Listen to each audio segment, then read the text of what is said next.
میرے ایک دوست ہیں، وہ ان کو ایسے لگا کہ ان کو ہارٹ اٹیک ہونے لگا. زیادہ پرانا واقعہ نہیں ہے. تو اسپتال گئے ہم. اس کی مجھے کال آئی، جلدی پہنچو. انہوں نے اپنے گھر والوں کو بھی نہیں بتایا. تو میں جلدی سے ہاسپٹل پہنچا. رات کے 3-4 بجے ہوئے تھے. رات کو سوتا نہیں، تو شاید ان کو اس لیے شاید پتا تھا کہ میں اٹھا ہوا ہوں گا. بہرحال میں گیا تو ٹھیک ٹھاک بیٹھے ہوئے تھے. تو میں نے کہا تو نے تو مجھے ڈرا دیا تھا یار. میں نے سمجھا تو گیا. تو ہی سیٹ کہ یار نہیں، میں ڈرا ہوا ہی تھا. وہ اپنے بچے کو پیار کر کے گھر سے نکلا تھا. بیگم کو میں نہیں بتایا کہ میرے ہارٹ کنڈیشن ہو رہی ہے. because I couldn't make her go through that pain. and میں نے کہا مر جاؤں گا تو پتہ چل ہی جائے گا یار. ابھی مرنے سے پہلے کا ڈرانا، پتہ نہیں کیا کیا سوچتا ہے انسان. تو میں نے اسے کہا کہ پھر ابھی اتنا کام اور سکون میں کیسے بیٹھا ہوا. اسے جیسے ہی میں اسپتال میں گیا اور میرے اوپر وہ ECG کرنا شروع ہو گئے، تو میں انسٹیڈ آف میں لوگوں کا سوچتا، میں ویٹ کرنا شروع ہو گیا کہ ابھی 2 فرشتے آئیں گے اور مجھے ڈائریکٹ اللہ کے پاس لے کے جائیں. اور میں اپنے لیفٹ اور رائٹ پہ دیکھ رہا تھا کہ وہ 2 فرشتوں نے ابھی مجھے اٹھانا ہے. تو میں یہ سوچا تھا کہ میرے بارے میں وہ بدتمیزی سے بات کریں گے، تلخی سے، یا پھر تمیز اور القاب اور تکریم سے بات کریں گے. تو میں اس پوزیشن میں بیٹھا تھا کہ وہ فرشتے مجھے دیکھیں تو مسکرا ہنس پڑیں کہ یار اس میں پیار آ جائے اس کو.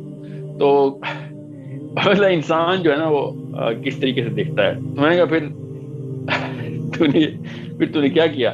اس سے پھر میں نے کہا یار مجھے کیا لگے فرشتوں سے. میں نے ابھی پریپریشن کر رہا تھا کہ اللہ تعالیٰ سے پہلا ڈائلاگ کیا ہوگا میرا، کیونکہ مجھے چانس تو ملے گا نہیں. لائٹ کی سپیڈ سے جانا ہے میں نے. تو جیسے ہی میں اللہ تعالیٰ کے سامنے جاؤں گا تو اسی وقت میں یہ بولوں گا کہ میں تو ویٹ کر رہا تھا آپ سے ملنے کا. تو مطلب بڑی خوشنیتی سے اس نے اپنی پریپریشن، وہ اس 10 منٹ میں نا پریپریشن کر رہا تھا. اور میں اسپتال کے بستر پہ ہی بیٹھا اس ایمرجنسی روم کے اندر. اس کو اسی طریقے جیسے آپ سے بات کروں اسی طرح میں بیٹھا اس کو دیکھ رہا ہوں کہ لوگ اللہ تعالیٰ سے ملنے کے لیے، جن کو اللہ تعالیٰ کا پتہ ہوتا ہے نا، وہ اللہ سے ملنے کے لیے بےتاب ہوتے ہیں کہ ان کو پتہ ہوتا ہے کہ یہ سارا کچھ ایسے ہونا ہے. وہ مرتے ہی نہیں کبھی. Those people never die. وہ ٹرانزیشن سے گزرتے ہیں. وہ اس موت کا انتظار کر رہے ہوتے ہیں کہ جب اس جسم سے چھٹکارا ملے تو ہم اصلی جسم میں جائیں اور اللہ تعالیٰ سے ملے جا کے. ان کو اس سٹریس میں نہیں ہوتے کہ یہ دنیا ختم ہو رہی ہے. وہ اس خوشی میں ہوتے ہیں کہ اگلی دنیا شروع ہو رہی ہے، اللہ تعالیٰ سے ملاقات والی. جو اللہ تعالیٰ کو 0.1% بھی اس لیول پہ پہچاننا شروع کر دیں تو جیسے ایک بندے کا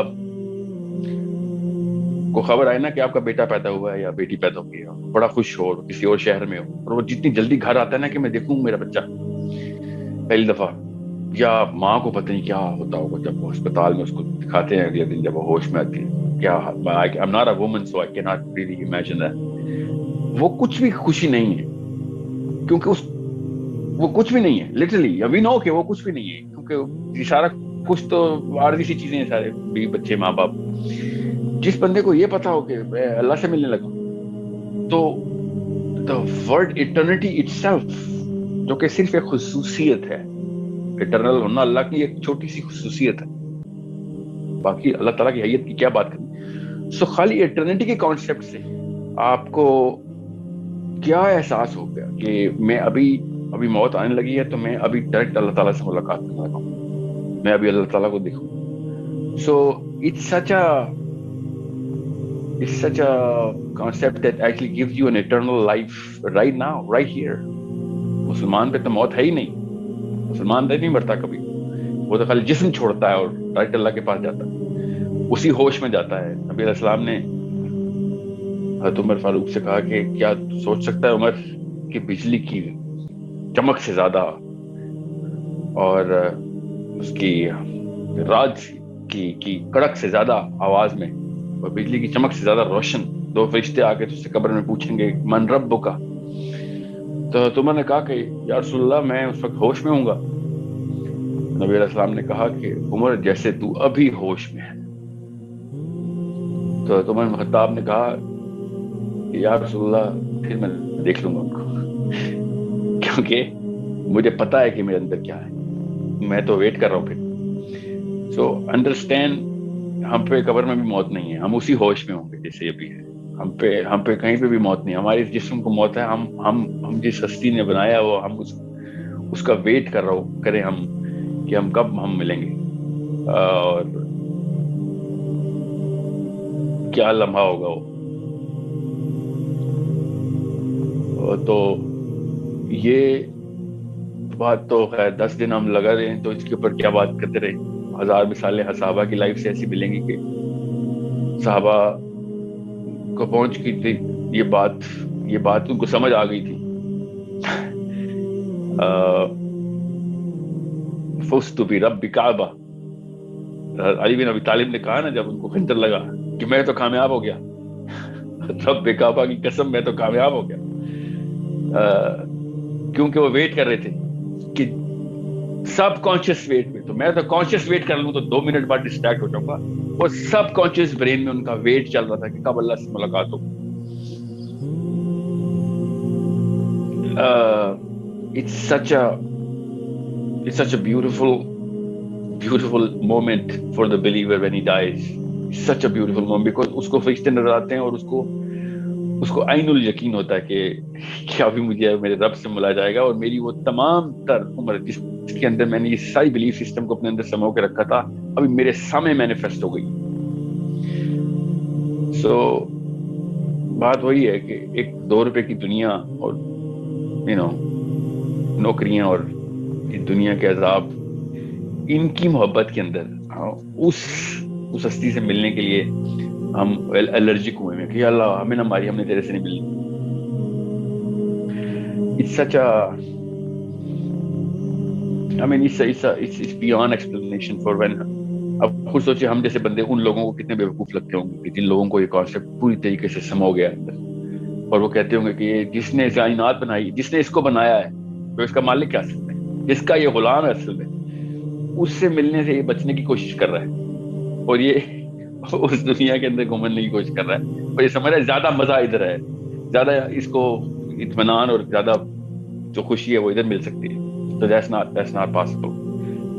میرے ایک اسکالر تھے، انہوں نے کہا تھا پین اٹ سیلف، جو درد اور تکلیف ہے نا، اٹ سیلف سب سے بڑی نشانی ہے کہ ملاقات کا وقت جو ہے نا وہ سب سے خوبصورت ہوگا.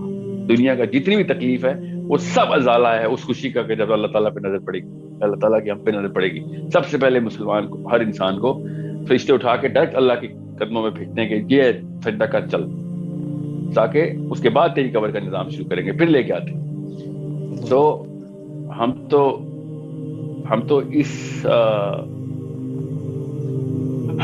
موقع کا انتظار ہونا چاہیے، اور ہم اسی موقع سے ڈر کے بھاگ رہے ہیں کہ شاید جیسے بچ جائیں گے. It's a very simple concept when you get it, and when you don't get it, then everything else in the world will come and complicate it for you. And that's why اور یہ بات جس کو سمجھ آ جائے تو اس کو حدیثوں کی کوئی اور روح سمجھ آتی ہے، پھر اس کو پتہ چلتا ہے کہ محمد مصطفیٰ صلی اللہ علیہ وآلہ وسلم، اللہم صلی علی محمد، کائنات کا کتنا بڑا محسن تھا. ایک سیکنڈ میں نبی علیہ السلام نے کس طریقے سے یہ والے مومنٹ کی ریئلائزیشن ہمیں دی ہے. ہر حدیث آپ کو اسی طریقے سے سمجھ آئے گی. اب اس نقطے کو پکڑیں گے کہ جب میں اللہ کے سامنے جاؤں گا تو دیکھنا حدیثوں کی سینس کیسے کلیئر ہوتی ہے، پھر دیکھنا قرآن پاک کی آیتوں کی سینس کیسے کلیئر ہوتی ہے. تو it's such a اللہ تعالیٰ کو پہچاننے کا جو کانسیپٹ ہے نا وہ ایک یوٹیوب کے لیکچر سے تو نہیں سمجھ آنے والا، but at least I hope I can open some window تاکہ ٹھنڈی ہوا تو آ سکے.